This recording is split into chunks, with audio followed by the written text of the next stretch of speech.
Bien, bonjour à toutes et à tous. Merci d'être présents pour ce rendez-vous fixé par l'IREMO. Voilà, nous avons donc le grand plaisir d'être ici pour écouter M. Khaled Bencher, qui est une figure, je dirais, de la réflexion sur l'islam, du dialogue aussi interreligieux. Et le thème porte donc sur la laïcité et l'islam. On peut dire que l'actualité rend ce thème particulièrement bienvenu, puisqu'on est juste au lendemain de ce verdict donc, qui, au sujet de la crèche Babylou, où une employée qui portait un foulard avait été licenciée. Et donc un verdict qui vient casser cette décision. Et donc évidemment qui repose la question de la façon dont, quelles sont les règles finalement de laïcité qui s'appliquent dans le pays, quelle est la traduction juridique de ce concept très politique et qui est fruit évidemment de l'histoire en France. Voilà, donc je vais poser quelques questions à M. Bencher. Ensuite, il y aura un temps de dialogue et d'échange avec vous. Moi-même, donc, juste en 30 secondes, je suis journaliste au journal La Croix.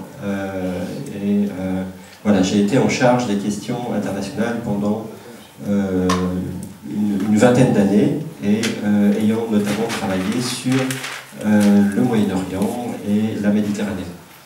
Monsieur Bencher, bonjour. Voilà, la première question, peut-être, c'est justement cette laïcité en France. Il y a un débat qui a été ranimé par le ministre de l'Éducation nationale, notamment M. Peillon, qui voudrait, alors d'abord, avant d'être au gouvernement, qui a beaucoup réfléchi sur la laïcité, sur les référents, je dirais, historiques de la laïcité. Il a écrit un livre sur Ferdinand Buisson, qui a été une des personnalités qui a appliqué finalement les lignes directrices de Jules Ferry. Et aujourd'hui, on est un petit peu en débat depuis plusieurs années sur laïcité ouverte, laïcité stricte. Est-ce que la laïcité doit permettre aux religions finalement de s'exprimer dans le respect du dialogue, de l'échange, ou bien est-ce qu'il faut vraiment avoir une laïcité neutre qui oblige à la neutralité absolue du champ politique en ce qui concerne le religieux. Voilà, sur cette discussion, sur ce débat qui est en cours aujourd'hui, comment est-ce que vous, je dirais, qui réfléchissez justement à la place de l'islam dans la société, à l'évolution finalement de l'islam, à son dialogue avec les religions, à son rapport aux politiques, comment aimeriez-vous que le débat s'oriente aujourd'hui sur la laïcité en France? Merci beaucoup. Si ça ne relève que du souhait et de ce que je désire, comme citoyen avant tout, j'aimerais bien que les choses se passent dans la distanciation, dans la froideur d'esprit, dans le calme, dans l'apaisement, surtout dans ce vacarme tumultueux dans lequel nous assistons. Je voudrais dire, et sans flagornerie aucune, que je suis ravi d'être ici. J'ai toujours nourri pour le professeur Chagnodo de l'admiration parce qu'il incarne la figure de l'intellectuel, avec le statut, les tâches, l'engagement de ce que c'est qu'un intellectuel. Et donc, je le dis parce que je le pense et je le crois fondamentalement, comme je suis tout aussi ravi d'être interviewé par vous-même. Et le format du séminaire aiguise les esprits d'une manière générale, et j'espère être à la hauteur au niveau de mes réponses que j'assume. Elles sont révisables, interrogeables, discutables, contestables à chaque instant. Pour revenir au thème lui-même, je le dis sous forme de boutade, votre serviteur a eu l'occasion de participer à de nombreux colloques, symposia, conférences, type l'islam est quelque chose, et de la copule et non pas du verbe être. c'est-à-dire l'islam et la violence, l'islam et la femme, l'islam et la démocratie, l'islam et la gazette, l'islam et la laïcité, l'islam et l'électricité, l'islam et que sais-je encore, pour peu qu'il y ait islam et à côté, les sempiternelles questions reviennent, et là aussi pour que nous comprenions, dans les quelques minutes qui me sont imparties pour cette première réponse, nous découplons les deux parties. La laïcité d'un côté et l'islam sont l'essentialisé de l'autre.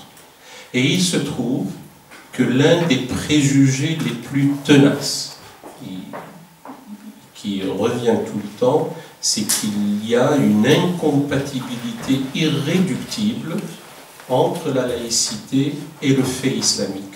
Je n'ai pas encore dit islam pour l'instant.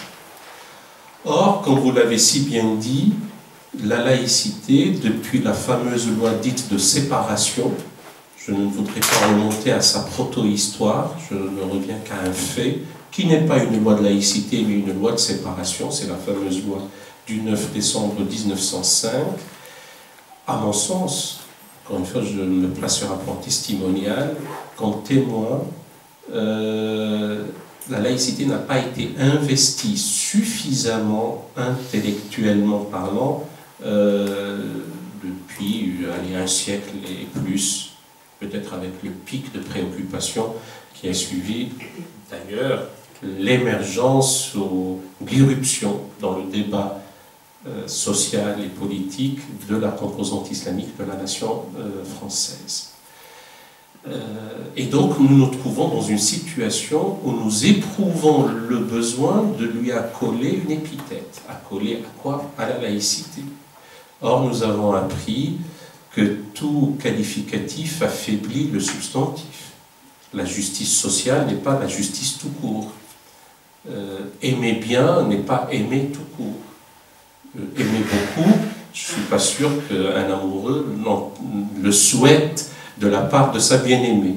En revanche, aimer tout court, la laïcité sans épithète est beaucoup plus forte au niveau du concept que lorsqu'on lui accole l'épithète positive ou négative, de combat ou de tolérance. La tolérance, il y a des raisons pour cela, disait Claudel, empruntant le mot à Peggy, paraît-il.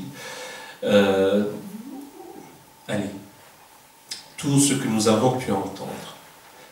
Et comme nous sommes dans une situation où chacun, in fine, a sa propre compréhension de la laïcité, je pense qu'il est de la rigueur intellectuelle que je vous donne mon avis aussi. En somme, l'intervenant de nous dire qu'est-ce qu'il raconte.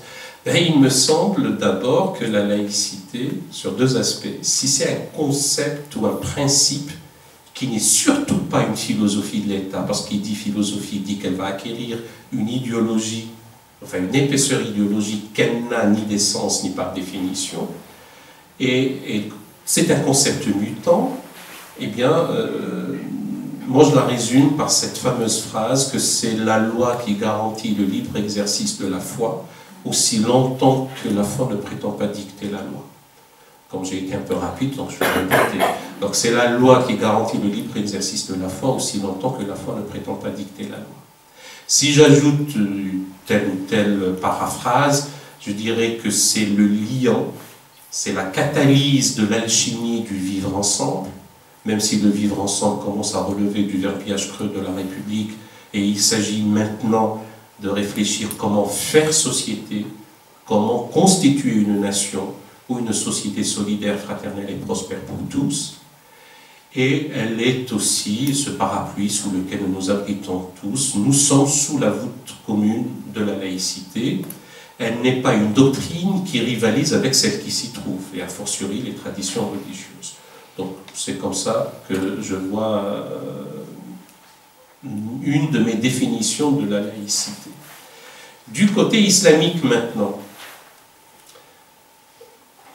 l'islam comme vocable est devenu un mot valise, un mot sac dans lequel il y a tout et le contraire de tout. Quand je dis islam, je ne sais même pas à quoi je fais allusion, qu'est-ce que cela signifie.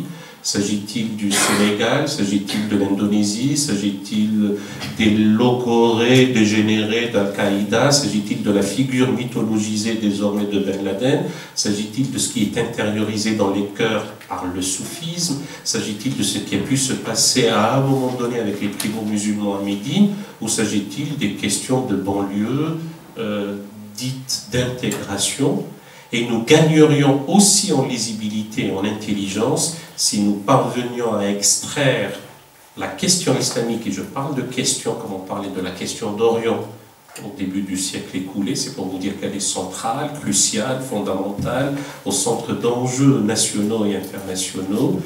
Donc nous gagnerions en intelligence et en lisibilité lorsque nous arrivons, j'espère que nous pourrons, donc je le dis à l'indicatif, sortir cette question islamique des rapports internationaux et des questions géostratégiques, même si l'élément islamique est totalement impliqué, et aussi de sortir cette question islamique des questions sociales et économiques aggravées par la crise dans laquelle nous vivons. Laquelle crise est devenue pérenne? C'est peut-être que nous vivons un changement de monde plus qu'une situation de crise. Bon, moi j'arrête là peut-être la réponse à la première question, sauf si vous souhaitez que je la poursuive un peu plus, en disant, c'est vrai que c'est important. C'est important parce que j'aime beaucoup la parabole évangélique de la poutre et de la paille. Si nous pouvions l'appliquer toujours, c'est une exigence éthique et nous verrions le monde un peu plus sereinement et avec responsabilité. Il est vrai que dans le monde dit islamique ou en contexte islamique, je vous ai dit que le vocable est devenu un mot valide selon les linguistes, mais il faut quand même quelque chose pour le remplacer par abus méthodologique de langage, ou au moins une paraphrase. Et la meilleure paraphrase, c'est celle qui consiste à dire qu'il s'agit d'une réalité complexe de société humaine travaillée par le fait religieux dans sa coloration monothéiste, abrahamique, islamique. Comme la phrase est alambiquée et longue, bon, on résume le mot par le vocable islam, il ne faut pas perdre de vue que c'est une réalité beaucoup plus dense et beaucoup plus complexe. Et donc cette question islamique implique, et notamment en contexte de population à majorité, confessant majoritairement la tradition religieuse islamique, vous voyez bien comment j'essaye de cerner les termes avec un peu plus de rigueur que le simple vocable, c'est que ce monde-là, ces régions-là, ces contrées-là, ces personnes, ces hommes et ces femmes vivent une situation de crise. Et une crise peut être salvifique, l'épreuve est salvatrice quand elle est bien négociée, elle peut être fatale aussi. Et je pense que les penseurs de l'islam, nouveaux ou pas, les théologiens, les intellectuels, les philosophes, ou toute autre personne qui a la prétention d'avoir une prise de parole publique, doivent s'atteler à tout le moins à 3 chantiers titanesques. Le premier, effectivement, est celui du pluralisme, de la laïcité, de la déconnexion du temporel avec le spirituel, de la liberté fondamentale, de la liberté de conscience, ne jamais criminaliser l'apostasie, qui est un fait inacceptable, intolérable. C'est le fameux scotum des ophtalmologistes, un point noir, un point aveugle qu'on n'arrive pas à voir.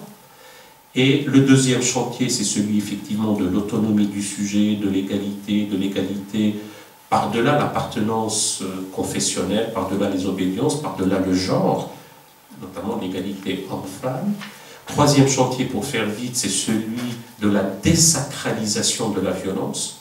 Comment peut-on s'imaginer qu'au XXIe siècle, après en avoir mangé une bonne décade, qu'il puisse y avoir une quelconque efficacité à la transcendance, et de surcroît, qu'elle puisse être commanditée par la transcendance. Donc on est dans des chaînes mentaux, dans des corpus juridiques, dans une norme juridique qu'il faudrait revoir impérativement si les musulmans de par le monde, à leur tête les hiérarques et surtout leurs penseurs, veulent accompagner l'évolution du monde dans une ère dite de globalisation, de mondialisation. Et donc l'un des points fondamentaux est celui de la laïcité. Je le dis sous forme de quatrième de couverture, hein, la lecture de l'ouvrage, ça sera pour plus tard. J'ai dit tout à l'heure que l'un des préjugés les plus tenaces, c'est celui, bon, il y en a d'autres, mais c'est celui de l'incompatibilité irréductible entre la laïcité et le fait islamique.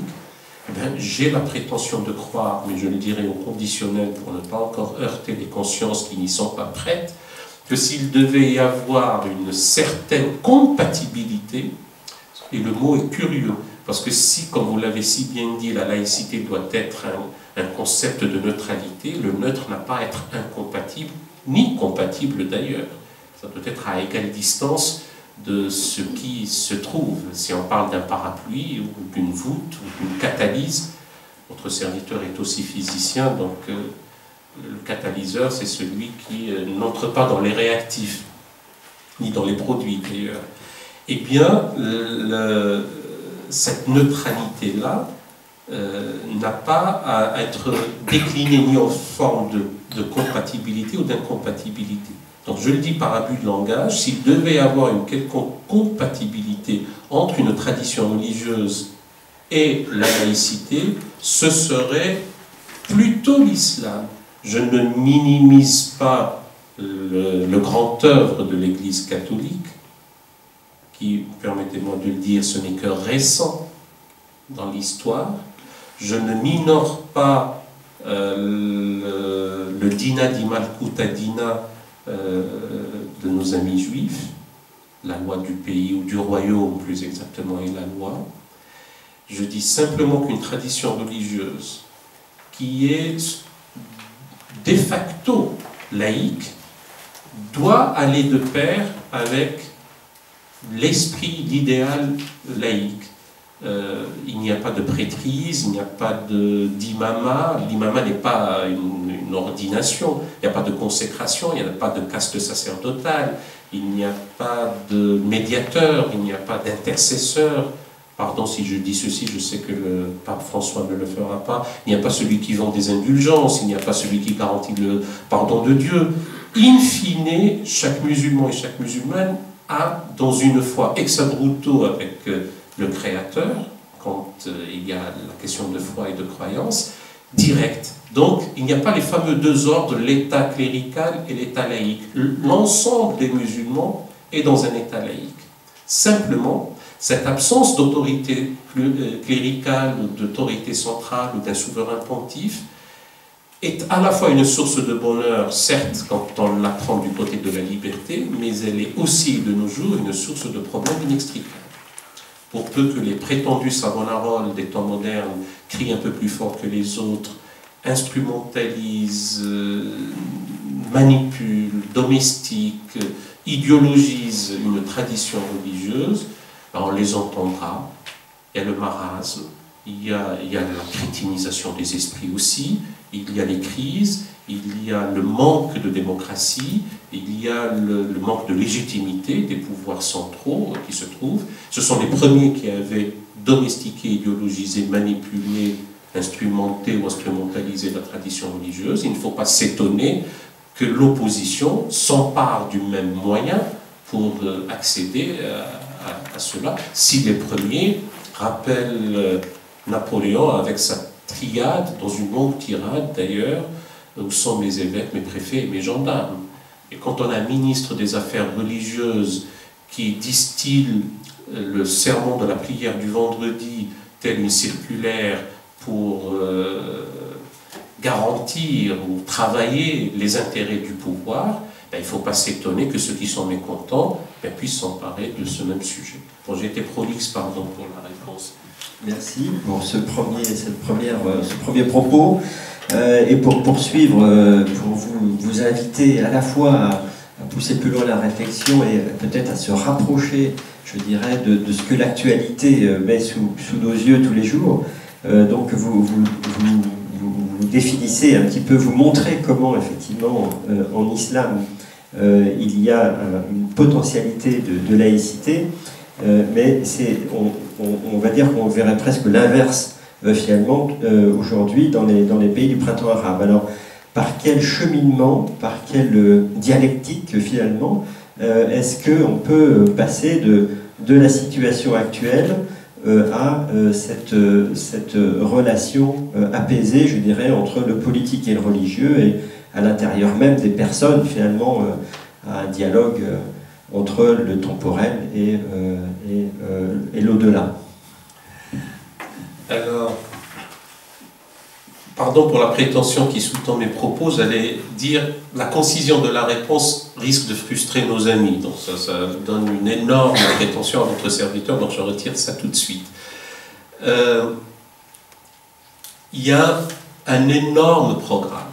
Donc l'approche programmatique que je vais décliner, je l'emprunte notamment à Mohamed Harkoun. Mais il y a aussi des choses qui relèvent du bon sens. Le maître mot est la liberté. Et si j'ajoute à cela l'éducation, l'acquisition du savoir, la connaissance, l'instruction, le goût de la recherche, libérer toutes les initiatives, renouer, je dis bien renouer, pour revitaliser, réactualiser et non pas prendre tel quel, parce que sinon ce serait du bricolage. Renouer avec l'audace intellectuelle d'un Al-Farabius, c'est exprès que je le latinise. Al-Farabi est mort en 950. Dans sa cité vertueuse, le second maître, c'est Maïmonide d'ailleurs qui l'a appelé le second maître, Al-Mu'allim, le fils de Platon, comme on l'appelait, dans sa cité vertueuse, la conquête du bonheur et la quête du salut ne se faisaient pas en lien ni explicite ni implicite avec la révélation, et encore moins avec la révélation coranique. Comment voudrait-on qu'un homme décédé au milieu du Xe siècle nous explique que la conquête du bonheur est une œuvre humaine dès ici-bas, et la quête du salut est encore une œuvre humaine, qu'un type d'Allah, un Ranouchi, vienne nous expliquer qu'il faut qu'il applique la charia, mot qui ne veut rien dire d'autre que loi dans sa seconde acception. Ce n'est pas la loi religieuse, puisqu'en arabe on parle de la charia positive, la charia de la jungle, la charia d'Hammurabi, la charia de Napoléon, la charia coranique ou d'inspiration religieuse islamique. Donc si je dis ça, c'est pour dire que beaucoup d'arabisme, au lieu d'engendrer des débats, occasionnent des dégâts au niveau de la psyché de nos concitoyens. Donc ça, la seconde, je dis seconde, donc il n'y a pas de troisième, le second exemple que je prendrai, je l'emprunte aussi à Averroès. Quand il disait, s'il devait avoir, et on l'avait le pauvre traité à propos de la fameuse duplex veritas, la double vérité, à propos de ce que je vais énoncer dans son traité décisif, s'il devait avoir une contradiction entre la vérité à laquelle on arrive par voie démonstrative, donc la vérité philosophique, et celle qui nous est parvenue par la révélation, c'est à la révélation de céder le pas devant la philosophie. Si un homme au XIIe siècle a eu l'audace, l'intelligence, le courage de le dire, certes il a payé d'une certaine manière, même si son retour en grâce fut tardif, eh bien comment voudrait-on que de nos jours on s'arc-boute sur cette idée que tout est dans le corpus coranique? C'est inacceptable, c'est l'asphyxie même. Donc le modus operandi est dégeler les glaciations idéologiques, sortir des clôtures dogmatiques, s'affranchir des enfermements doctrinaux, se rendre compte qu'on a sacralisé l'œuvre d'hommes et de femmes, j'allais dire des acteurs sociaux, et que c'est sacré en contexte islamique, eu égard à la régression tragique suite à un apogée civilisationnel, c'est un sacré qui est devenu obèse, qui irradie de plus en plus, et on ne touche rien, on n'ose plus rien toucher.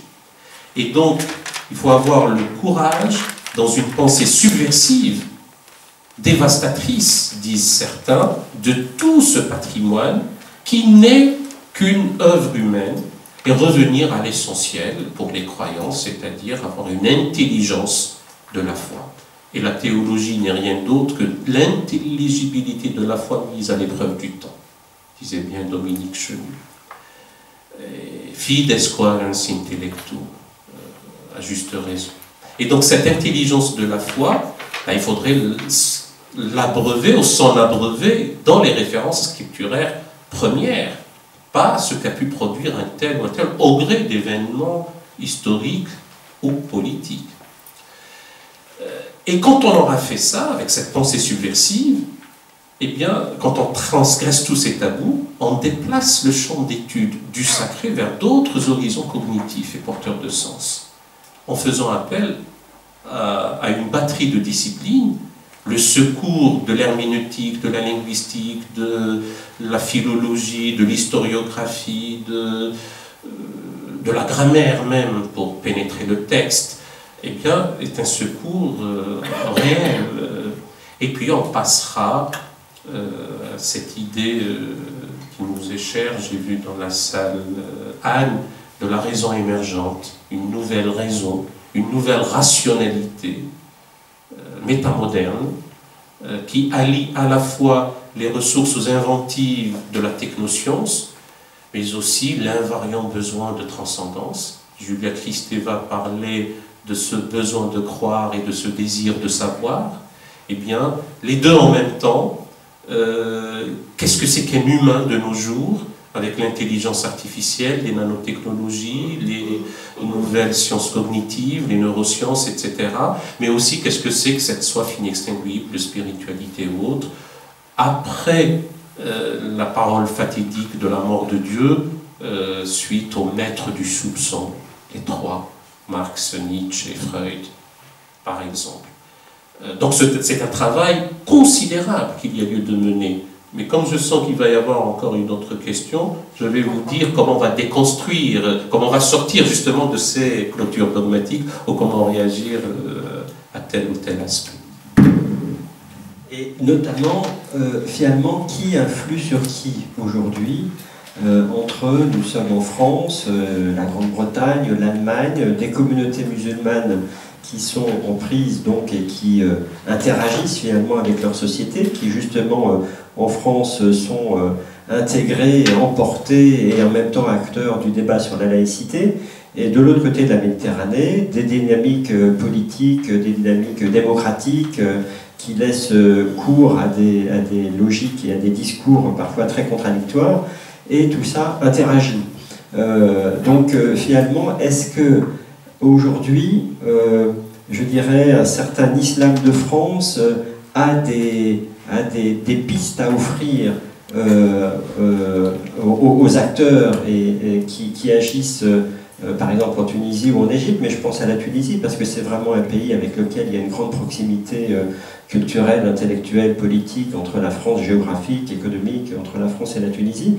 Voilà, donc comment se passe cette interaction? Qu'est-ce que les musulmans ici en France, désolé d'utiliser le terme de globalisant musulman, qu'est-ce qu'ils apprennent de ce qui se passe en Tunisie? Et en Tunisie, finalement, est-ce qu'il y a des logiques, des réflexions dont on peut s'inspirer et qui germent ici? Eh bien, chacune de vos questions est si dense qu'elle nécessite à elle seule un colloque ad hoc. Donc, nous sommes uniquement dans les titres, dans les aspects. Ce n'est qu'une présentation sommaire. Je découplerai, à supposer que ça soit possible, les deux aspects. L'islam en France, l'islam en Grande-Bretagne, l'islam en Europe d'une manière générale, ou l'islam sous des cieux plus cléments. Nous n'avons chez nous en France qu'une maigre expérience démocratique, ou de la promesse démocratique, parce qu'elle est encore évolutive. Je rappelle toujours que le Tocqueville de l'Amérique n'est pas le Tocqueville de l'Algérie, et le Jules Ferry de la métropole n'est pas le Jules Ferry des colonies. C'est vrai qu'on a encore progressé un peu, et notre promesse démocratique est un point à l'horizon, et nous y approchons asymptotiquement. Mais c'est possible, et tant mieux, et aux intellectuels musulmans notamment, et les autres, parce que ce n'est pas quelque chose d'exclusivement islamique, de prendre à bras le corps ces questions. En revanche, je serai sévère, et je l'assume totalement, les hiérarques musulmans dans ces contrées, et notamment en France, ne sont pas à la hauteur des enjeux, hélas. Et si je veux pousser sans imprécation aucune, parce que le discours imprécatoire ne règle rien, tout comme le discours incantatoire ne fait pas avancer les idées ni les choses. Nous sommes dans une situation d'un islam un peu institutionnel, avec des hommes qui courent après autre chose qu'un intérêt réel d'une sortie de crise. Et j'arrête là parce qu'encore une fois, je risque d'être médisant et sévère. Mais malheureusement, là, il y a une certaine révolte dans ma bouche. Il y a une pusillanimité, une frilosité, une complicité de facto avec une situation d'indigence intellectuelle et de déshérence culturelle et un manque d'autorité. Si on avait étouffé ab ovo l'affaire de deux fillettes à peine nubiles il y a une vingtaine d'années en disant, à supposer par extraordinaire qu'il faille s'enchaîner à la référence scripturaire, eh bien les injonctions nombreuses et impérieuses quant à l'acquisition du savoir sont beaucoup plus importantes que de vouloir tenir mordicus un fichu qui compromet la dite scolarité. Mais comme nous n'avons pas entendu cette voix forte, eh bien nous sommes allés de régression en régression et de démission en démission, d'abdication en abdication, à l'histoire du petit Margoulin de Nantes et ses 4 concubines voilées intégralement. Et qu'on a passé en boucle ad nauseam au moment où Mohamed Harkoun décède, sans qu'on dise un mot sur la disparition d'un grand homme. Voilà les basses eaux du débat à propos de l'islam en France, dont les premiers responsables, encore une fois, sont ceux qui auraient pu s'ériger en homme. Malheureusement, on n'a pas encore, j'allais dire, les femmes, avec la stature, l'envergure, la carrure de ceux qui tranchent. Et le second exemple, si on avait dit à des priants, ne priez pas dans la rue, c'est insalubre, vous occupez l'espace public, vous ne devez pas agir de la sorte, allez prier chez vous, eh bien nous ne serions pas dans une situation où les extrémistes, une Le Pen ou le bloc identitaire s'emparent du sujet. Donc le cas français, à lui seul, nécessite un long débat. De l'autre côté de la Méditerranée, nous vivons un temps dit de révolution, ou de révolte, ou un printemps qui ne l'est plus a priori. Or, Gramsci disait bien, lorsque le passé se meurt, et le futur n'est pas encore advenu, c'est dans le clair-obscur que peuvent surgir les monstres. Faisant écho à Goya qui disait « l'absence de la raison produit des monstres ». Or, il se trouve que l'islamisme politique est un contresens, un contre-projet social et politique, voire une monstruosité idéologique. Et là, j'implore votre indulgence pour prendre quelques instants afin d'expliquer en quoi c'est un mensonge, le fait de dire qu'on va appliquer la loi de Dieu, qu'on résume avec le mot de charia. Avec la meilleure volonté, on leur fait crédit qu'ils sont sincères, on leur fait crédit. Moi, je suis beaucoup plus dubitatif. Ils ne pourront pas l'appliquer.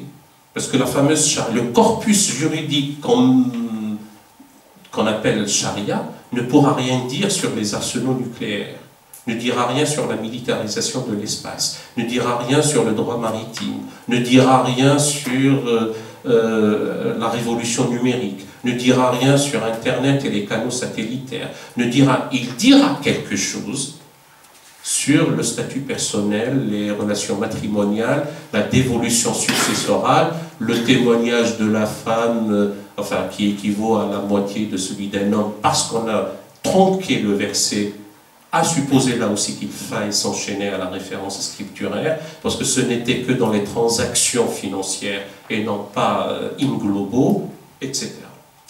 Et même, allez, admettons, ils veulent appliquer la fameuse charia. Laquelle? Il y a 4 grandes écoles. Et le simple fait qu'il y en ait 4, ça veut dire que c'est une œuvre humaine. Exact.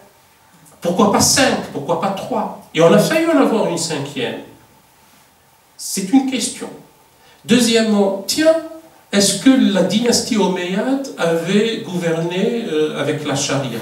Mais jamais, puisque le premier maître éponyme, Abu Hanifa, est mort en 767.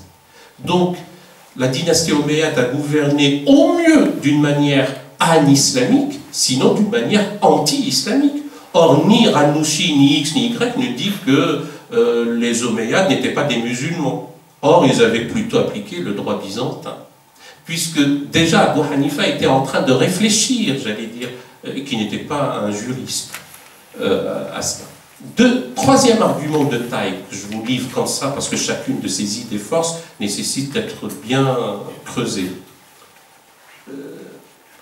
Nous sommes en train de sacraliser le résultat de joutes, de controverses, de disputationes, si je puis dire, entre hommes, et il se trouve que c'est un concours de l'histoire, que c'est l'un qui l'a emporté sur l'autre. Si d'aventure ce furent les contradicteurs qui l'avaient emporté, ben nous sacraliserions autre chose qui est aux antipodes de ce qu'on est en train de dire maintenant. Et si vous voulez la suite peut-être encore plus longue, parce que pourquoi, diable, si je puis dire, rester uniquement à Ahmed ibn Hanbal, mort en 855, alors que l'un d'eux, Abu Hanifa, disent « Ils furent des hommes et nous sommes des hommes ». Il parlait de ses prédécesseurs. Donc il y a lieu de faire appel, non pas dans ce fameux ijtihad, l'effort mental et cérébral, et non pas l'effort physique, que certains ont dévoyé en guerre dite sainte, alors que la guerre n'est jamais sanctifiée, même dans les traités de polémologie les plus virulents qui eussent pu exister dans la littérature islamique, et encore moins dans le Coran, eh bien, il ne s'agit pas de cela, il s'agit d'une refondation de la pensée islamique pour tous. Alors, dernière petite relance, et puis ensuite on se tournera vers vous. En France, donc, et retour en France finalement, que vous avez évoqué tout à l'heure, enfin juste à présent. La France donc connaît du fait de son histoire, ce modèle laïque. C'est pratiquement un mot intraduisible dans le monde anglo-saxon, où on parle plutôt de sécularisme. Et c'est donc par définition aussi un mot presque intraduisible dans le monde musulman. Mais justement, comment finalement se joue le débat entre ce souci de neutralité entre le politique et le religieux dans d'autres, je dirais, aires culturelles et dans d'autres pays européens, éventuellement les États-Unis? Est-ce que là aussi, pour nous Français qui sommes dans ce débat finalement assez unique autour du thème de la laïcité, est-ce que d'aller voir un peu comment ça se passe dans les autres pays, ça apporterait d'autres références, une certaine décontraction par rapport à cet enjeu? Vous avez tout à fait raison d'aborder la question comme ça sous forme de débat et d'élargir un peu l'horizon. Parce qu'il se trouve qu'en France, dans notre société, on nous présente, et vous l'avez si bien dit, le caractère singulier, exceptionnel, unique de la laïcité. Donc ce serait une exception. Et on a le concordat qui est une exception dans l'exception. Et l'islam est une exception dans l'exception dans l'exception. Ce n'est pas sérieux, c'est intenable. Donc là, il y a des choses qu'il faudrait assurément voir et aplanir. Deuxièmement, l'intérêt de se trouver en contexte que j'ai qualifié tout à l'heure de clément, notamment au niveau de la production intellectuelle, c'est de dire, eh bien, à visée pédagogique, je cite l'exemple de l'Église catholique, c'est que lorsqu'on nous dit, tout à l'heure, tu nous as dit que l'une des 3 traditions religieuses islamiques qui s'adapterait le mieux au contexte laïque, c'est bien l'islam, c'est bien beau tout ça, mais il n'y a pas dans l'écrit coranique l'équivalent du denier de César, outre la boutade classique qui veut pourquoi Dieu parlerait de César en Arabie au 7e siècle. C'est vrai, simplement, aussi pour faire vite. Le denier de César ne nous avait pas prémunis de la querelle des investitures, de la doctrine des 2 glaives, de l'aigle de Meaux Bossuet, son absolutisme, du signe de Cambrai-Fénélon, de Bourdaloue, de Monseigneur Dupont-Loup, et surtout de Vehement Tornos, la fameuse encyclique de février de 1906, qui a condamné ceux qui avaient osé voter la loi parmi les députés politiques, et que le début d'assentiment ne commençait à venir que vers 1924 avec l'encyclique Maximum Gravissimum, et ce n'est que grâce à un travail considérable, remarquable et remarqué de théologiens de renom, catholiques et protestants, Karl Rahner, Yves Congar, Karl Barth, Paul Tillich, Urs van Balthasar, ce sont ceux-là qui ont préparé en gros, me semble-t-il, mais je parle sous votre contrôle, l'avènement de Vatican II, et puis petit à petit, nous faisons tous nôtre la parole de Monseigneur Ricard, qui le 24 octobre 2003 disait bien que chacun ce qui le concerne, aussi bien l'Église que l'État, œuvre pour le bienfait du citoyen. J'allais dire par isomorphisme, eh bien, il n'est pas dit qu'il est interdit à la pensée islamique de produire une telle réflexion. Et si nous avions un peu plus de temps, je pourrais établir quelques parallèles. Le souci de concision me pousse à dire que l'expérience française est bonne.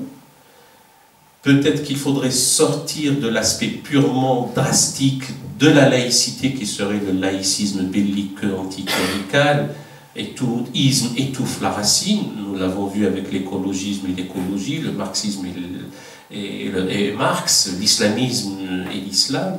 Je garde ma déférence peut-être pour le judaïsme ou le christianisme, encore que je préfère l'enseignement de la Torah ou l'enseignement christique ou évangélique.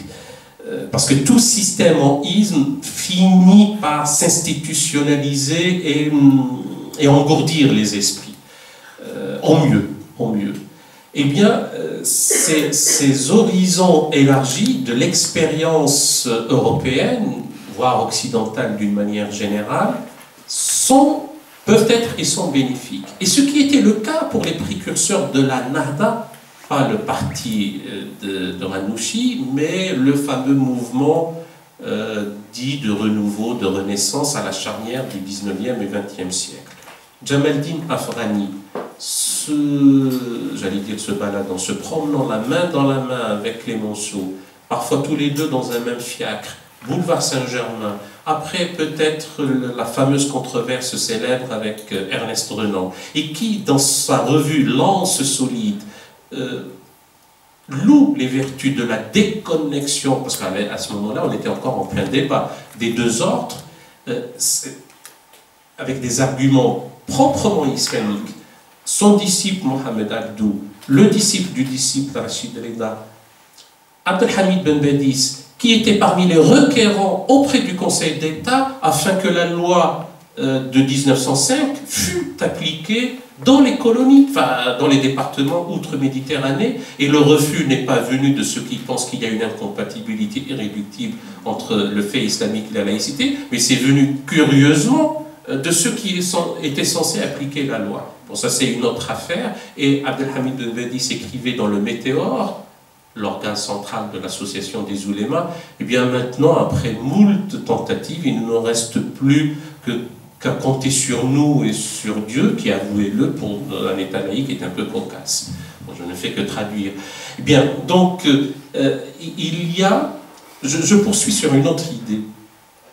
Si on arrive à déconstruire, voire à mettre, à montrer que la doctrine, ou l'assise doctrinale, ou l'architectonique idéologique de l'islamisme politique ne repose que sur des artefacts fallacieux, on saura que la fameuse gouvernance au nom de Dieu, le fameux gouvernement dans une vision monolithique, univoque, drastique, bien imposée, bien définie, bien claire, si elle devait exister, tiens, nous constatons qu'avant ces révolutions, il y avait une gamme de régimes dans le monde arabe, allez, je n'irai pas jusqu'au monde islamique d'une manière générale, une gamme de régimes antinomiques entre eux, se réclamant tous de ce gouvernement islamique. Ça va depuis la monarchie de droit divin jusqu'au marxisme-léninisme, dépourvu certes de sa dialectique matérialiste et athée. Il faut bien que ça soit conforme à une tradition religieuse.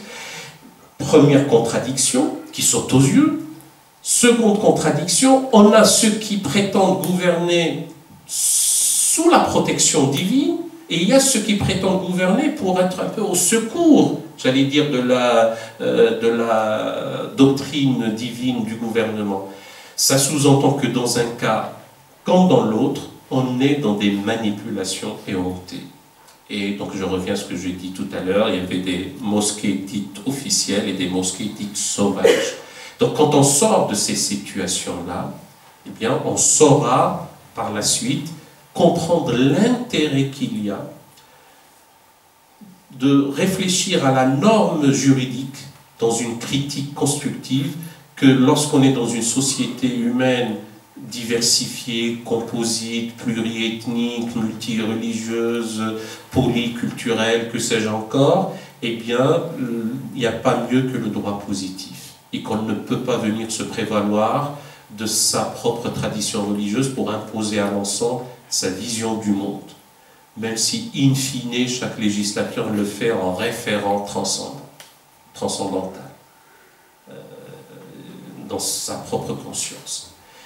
Deuxième idée, c'est que même à supposer par extraordinaire, et j'aurais fini là-dessus, ça serait la seconde idée,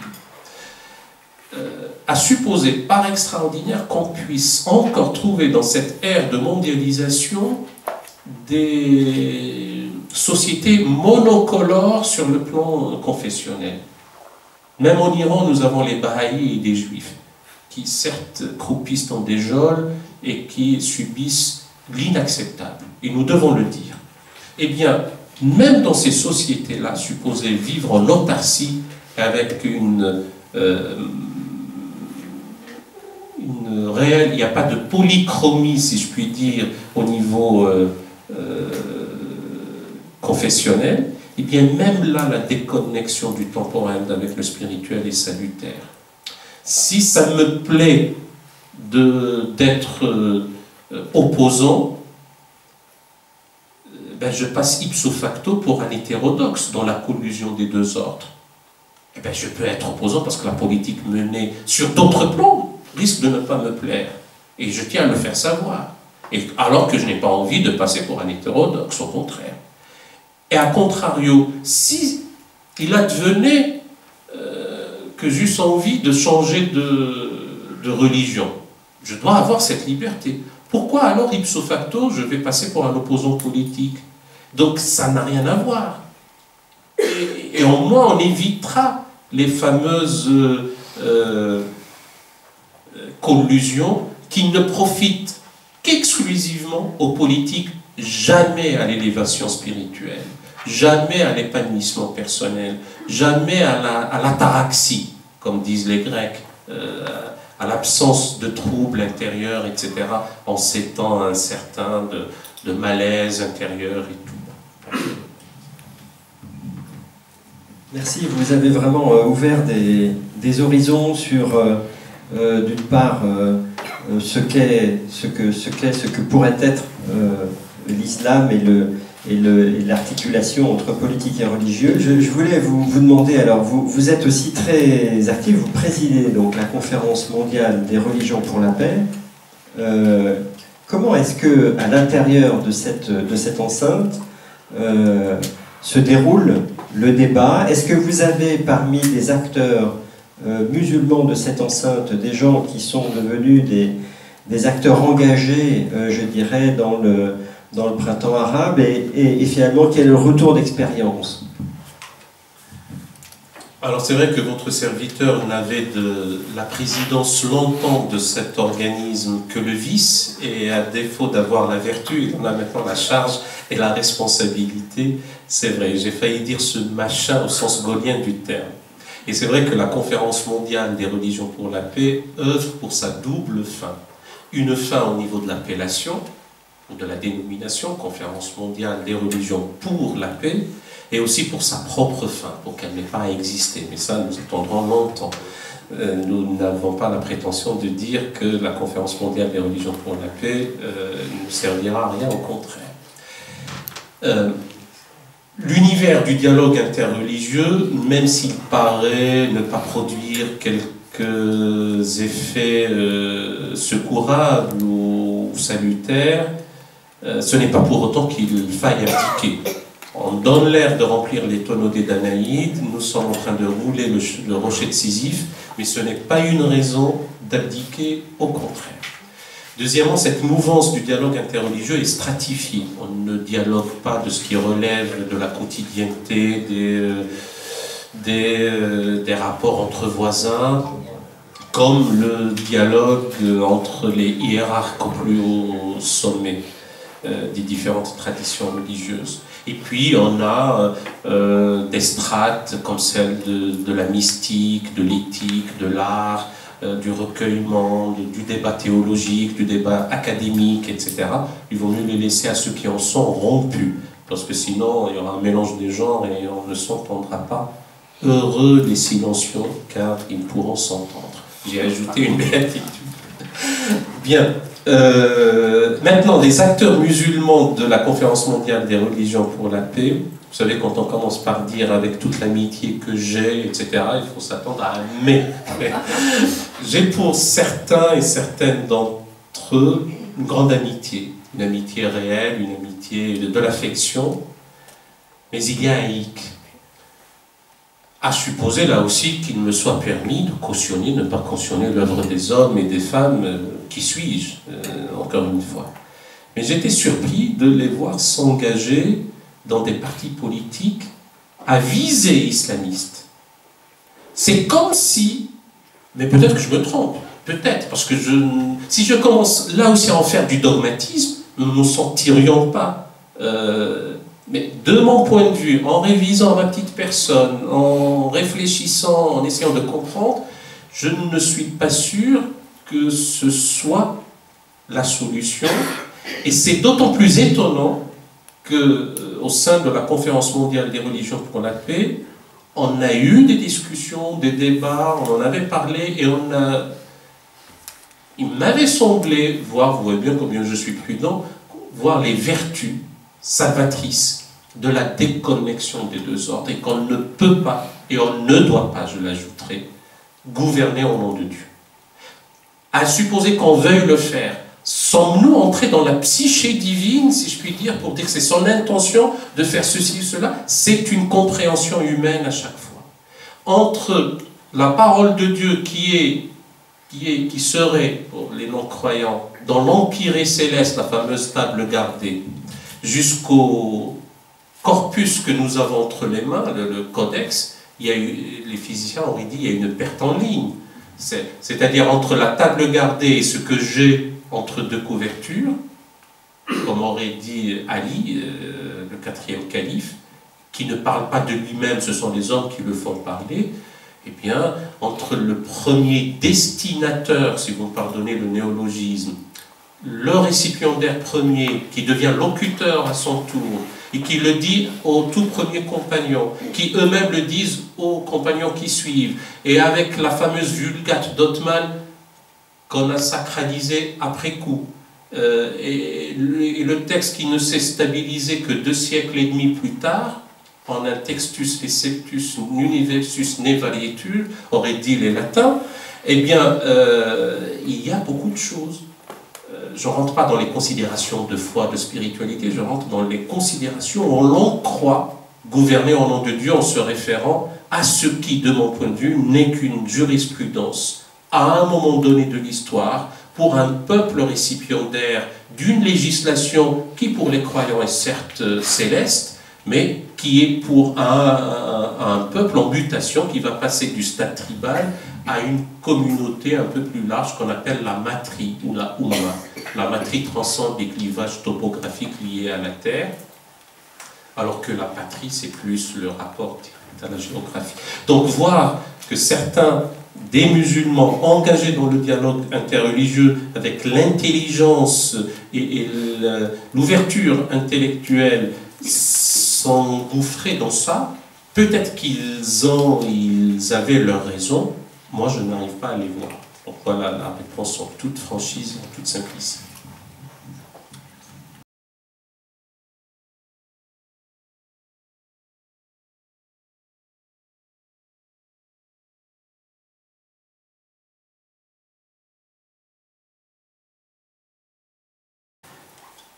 s'il y a une chose dont je me garde, c'est de donner des solutions et de dire il n'y a qu'à faire ceci et cela. J'ai appris dans ma petite maigre expérience de vie de ne jamais agir de la sorte. Là où vous avez raison, et je vous rejoins tout à fait, vous avez dit que nous sommes devenus invisibles. Tant mieux, parce que la solution passe par une banalisation de la question islamique en France. On aurait pu parler d'une harmonisation entre la République et son islam, et vice-versa, parce que c'est une chance et pour l'un et pour l'autre, je le crois, fondamentalement. Bien. Vous avez dit beaucoup de choses, comme c'est sur le registre du constat et du commentaire, je ne dirai pas autre chose. Alors comment nous œuvrons inlassablement, nous conjuguons nos efforts, nous demandons aux hommes et aux femmes de bonne volonté d'essayer de surmonter tous ces obstacles, d'en faire le lieu de la médiation et de la rencontre, et de ne jamais abdiquer, et de dire qu'il y a une invincible espérance à ce que ce pays-là, et par-delà en Europe, et dans cette mondialisation, dont sa proto-histoire remonterait à Sénèque pour certains, mais je ne vous fais pas coupler de Médée qui parle de la mondialisation déjà. Bien, on pourra poursuivre en aparté par la suite. Les deux questions de Anne. La première, enfin je les prends à rebrousse-poil. À mon avis, mais encore une fois je peux me tromper, je ne mettrai pas dans la même veine les travaux des trois premiers ou les quatre, c'est-à-dire Jamal Din Afghani, Mohamed Abdou, Rachid Rida, Imam Abdelhamid Ben Badis et Mohamed Harkoun. Parce que eux, ils sont restés avec même leur courage, leur modernité par rapport à leur époque, etc., dans une veine encore classique, ou du moins on est dans une présentation générale, je ne dirais pas traditionnelle, mais en tout cas on est dans une réforme. En revanche, Mohamed Harkoun et peut-être d'autres sont dans la refondation de la pensée, donc cette fameuse approche subversive, dévastatrice de tout le patrimoine, etc. Les premiers n'ont pas eu, le fameux élan de foi et d'espérance n'a pas pris, pour ne pas dire le greffon n'a pas pris, pour deux raisons, me semble-t-il, essentielles. La première, alors qu'ils s'étaient réjouis, qu'ils s'étaient félicités, qu'ils avaient regretté même que ce fût tardif, ils s'étaient réjouis de l'abolition du califat. Ils avaient même compris l'intérêt qu'il n'y ait plus de califat. On a eu, sur le plan, la double raison qui, pour moi, a fait en sorte que ces précurseurs de la Nahda n'avaient pas pris, enfin leur élan d'espérance n'a pas porté, c'est que d'un côté on a eu la contre-offensive ou la contre-réforme des frères musulmans en 1928 par Hassan al-Banna, parce qu'ils avaient vécu comme un traumatisme la dite abolition dès 1923-24 avec les traités de Sèvres et de Lausanne, et aussi le jeu politicien de Fouad Ier qui voulait être calife à la place du calife. C'était l'occasion pour lui de récupérer en quelque sorte le califat, et donc ceci dans cela a fait en sorte que la voix des précurseurs de la Nahda n'était pas audible. Plus les questions de traduction de la laïcité, comprises comme athéisme, avec des barbarismes de type mondité, ben pas mondanité, scientisme, enfin leur équivalent en langue arabe comme ceci, et on l'avait même traduit comme étant le gouvernement des voyous, ceux qui n'avaient ni loi ni foi. C'est devenu même la voyoucratie, et même le porteur de l'athéisme. Et les gens de bonne foi avaient rejeté effectivement la notion même de laïcité. Donc du coup, ce travail-là n'avait pas porté. Plus la confiscation au lendemain du recouvrement des indépendances des États dits islamiques, c'est comme si un État peut avoir une coloration confessionnelle, et bien avec le parti unique et la domestication de la religion, eh bien les pauvres réformateurs eh bien, sont restés inaudibles. Le cas de Mohamed Harkoun, d'aucuns disent sa pensée était inaccessible. C'est un mauvais procès. Pour moi, c'est l'un des l'un des grands penseurs français. J'en juge par les Gifford. Il faisait partie des 4. Bergson, Gabriel Marcel et Raymond Aron, et c'est lui le 4e, qui avait le privilège d'aller enseigner à Édimbourg, dans le séminaire institué ou instauré par Adam Gifford. Donc, pas d'autre, il n'y a pas un 5e. Et donc, sa pensée est lumineuse, elle est profonde. Mais malheureusement, on l'avait traité d'apostat. Un Razali, le contemporain, enfin, même s'il n'est plus de ce monde, pas celui de 1058-1111, le traité de mécréant, d'hétérodoxe, d'apostat. On en est arrivé à ça. Plus, par définition, si c'est un universitaire, c'est le cercle de ses étudiants. Ce n'est pas celui qui vient parler à la télévision. À la télévision, on a des débats asymétriques entre, soi-disant, la grosse artillerie d'un côté, même si on peut émettre de sérieuses réserves sur la dite artillerie, et de l'autre côté, on a eu droit, tour à tour, à un judoka, un rugbyman, un basketteur, un rappeur et une lofteuse, pour parler, pas de sport, de télé-réalité, mais non, pour parler de théologie, de géostratégie, de sociologie, de sociographie des musulmans en France, etc.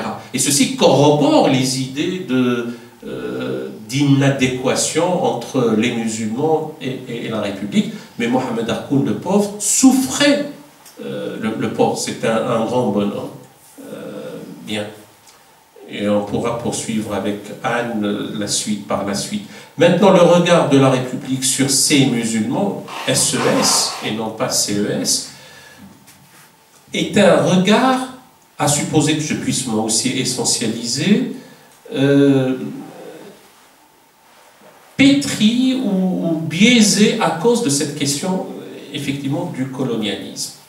La République, encore une fois, si je peux utiliser le terme comme ça, ne pense pas à Dominique Grenier, député du Doubs ou de Franche-Comté à l'Assemblée nationale, tout en étant musulman au XIXe siècle.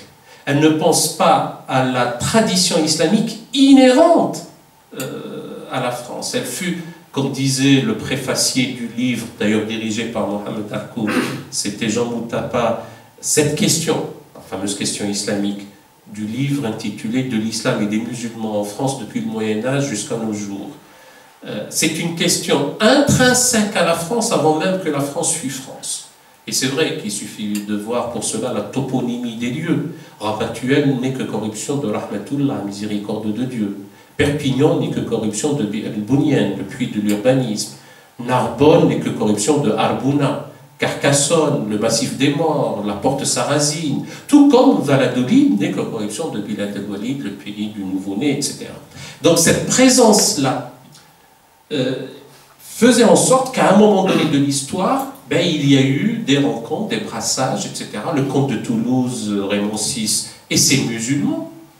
Les commensaux juifs et musulmans, le commensal, c'est celui qui partage le repas et le pain.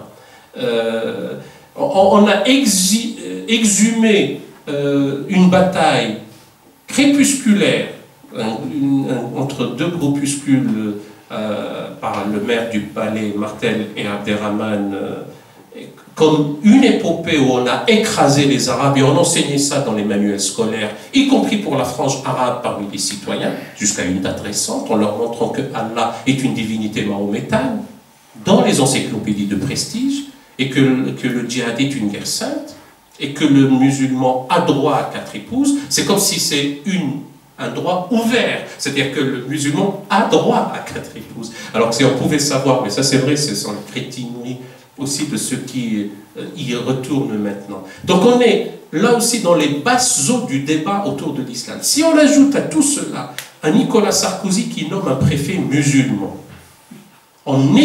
il confessionnalise en ethnicisant ou inversement. Parce que le pauvre préfet Aïssa Dermouche n'était pas musulman. Et ce n'est pas parce qu'on s'appelle Aïssa qu'on est musulman. Quand on a une Nadine Morano qui dit « Je demande à ces musulmans de cesser de parler verlan et de retourner leur casquette », elle a essentialisé des jeunes gens à la dérive. Et que le fait de parler verlan n'est pas constitutif de l'islamité.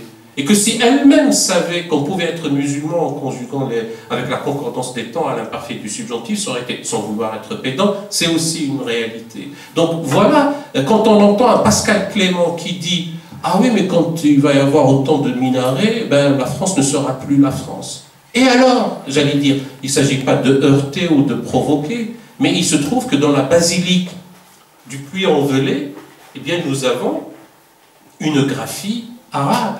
Et Nicolas Sarkozy était mal inspiré d'aller annoncer depuis le Puy-en-Velay les racines chrétiennes de la France. Il eût mieux valu pour lui d'aller à Reims ou en Bretagne ou je ne sais trop où. Et il a été mal conseillé. Donc on est dans ces situations de considérer que l'élément islamique est allogène, alloglotte, adventiste, étranger, incongru, et que ce n'est pas normal encore qu'il y soit. Or, il se trouve qu'on y est, y compris par la langue véhiculaire de la religion islamique, pas l'unique, il y a le persan, l'ourdou, le turc, mais j'aime à rappeler, et je finirai là-dessus comme ça, moi je me serais fait aussi plaisir, que si je devais dire à un ami prêtre de surcroît, mon cher abbé, assieds-toi sur le divan, je serai en face de toi sur le sofa en dessous de l'alcôve.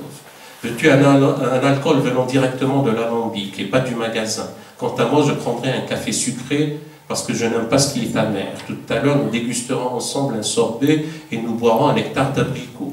Si tu veux t'amuser, tu peux consulter ou lire, tu peux consulter des manuels d'algèbre et d'alchimie dans lesquels il y a des algorithmes, des chiffres et des zéros à côté de l'almanach. Et nous jouerons ensemble aux échecs.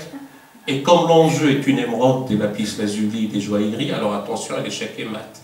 Parce que ce n'est pas un jeu de hasard. Et pour respirer un peu, nous ouvrirons les mouchards habillés afin de sentir le jasmin et de voir au loin le vaisseau amiral entouré de felouques entrer dans l'amirauté. Et peut-être que dans l'arrière-pays, il y a des girafes, des gazelles et des éléphants qui gambadent. Maintenant, si tu te sens fatigué, enlève ta chemise en gaz et enfile ton pyjama en coton. Allonge-toi sur le matelas recouvert de taffetas de couleur carmin qui est sur le baldaquin. Et avant de sortir demain, dans la Médina, tu risques de rencontrer le zouave avec sa matraque qui joue au caïd. Alors fais attention, je te le dis par amitié, et nous avons une charte dont les actes sont ceux de la sincérité. Je ne dis rien d'autre que de parler arabe. Et c'est cet arabe-là qui témoigne à lui seul que ce fut et que c'est une langue véhiculaire du savoir, du droit, du cérémonial des cours, que c'est une langue onusienne, et que nos jeunes concitoyens, quel qu'il soit, s'ils l'intègrent, s'ils l'ingèrent, ça leur ouvrira un horizon. Ils sauront que Jean-Étienne Lyotard a exécuté son autoportrait enturbané parce que ça faisait, si vous pardonnez le terme, branché que d'être ainsi. Adélaïde de France se pavanait, c'est encore une fois j'utilise ce terme, dans la cour de Louis XV avec des robes dites turques. On était à l'époque des turqueries. On saura qu'Emmanuel Kant, le 12 juin 1755, a eu son diplôme de docteur en philosophie délivré par l'université prussienne de Königsberg, dans lequel il y a une injonction quant à l'acquisition du savoir qui n'est rien d'autre qu'un verset coranique. On saura que dans l'art lyrique, il y a toute cette fantasmagorie, toute cette fascination, toute cette admiration pour l'islam, les musulmans et l'Orient. L'Italienne à Alger, Nikolai Rimsky-Korsakov avec sa Sherazade, et l'Italienne à Alger, c'est celle de Rossini. Les arabesques de Debussy, l'enlèvement au sérail composé par Mozart, qui présente le Pacha Selim comme un homme longanime et magnanime qui consent à restituer l'amoureuse à son fiancé. Donc on a des tas d'exemples sur des leviers culturels et civilisationnels sur lesquels on pourra faire en sorte que si c'est la roche-mère sur laquelle repose l'identité française, et je ne dirais pas l'identité nationale, et chrétienne, je ne dirais même pas judéo-chrétienne, parce que le trait d'union entre judéo et chrétien est beaucoup plus récent dans l'histoire que le trait d'union entre judéo-islamique qui est beaucoup plus prégnant, et on pourra encore donner des exemples, et que la distance culturelle entre un juif de Constantine et un musulman de Constantine est quasi nulle. On n'a qu'à voir la toile de Jeanne de Fromentin sur les noces juives, on cache la légende et on vous dira que ce sont des noces arabo-musulmanes. Et la distance culturelle entre un musulman de Rabat et un musulman de Peshawar est abyssale. Donc, quand on saura qu'au niveau de l'art lyrique, au niveau de l'art pictural, quand on saura qu'au niveau des lettres, qu'un Victor Hugo qui disait dans la légende des siècles, « Ô chef des croyants, sitôt tu as parlé le monde dont ta parole crut, le jour où tu naquis, une étoile apparut, et 3 tours du palais de Cosroès tombèrent. » On saura qu'il s'agit là d'une sorte de synergie, d'osmose, de symbiose entre des apports enrichissants sur cette fameuse roche-mère qui se sédimente et qui forme une identité riche, évolutive certes, mais dans l'intérêt et pour l'ensemble, qui devient un modèle pour le reste des peuples, quels qu'ils soient et quelle que soit leur tradition religieuse.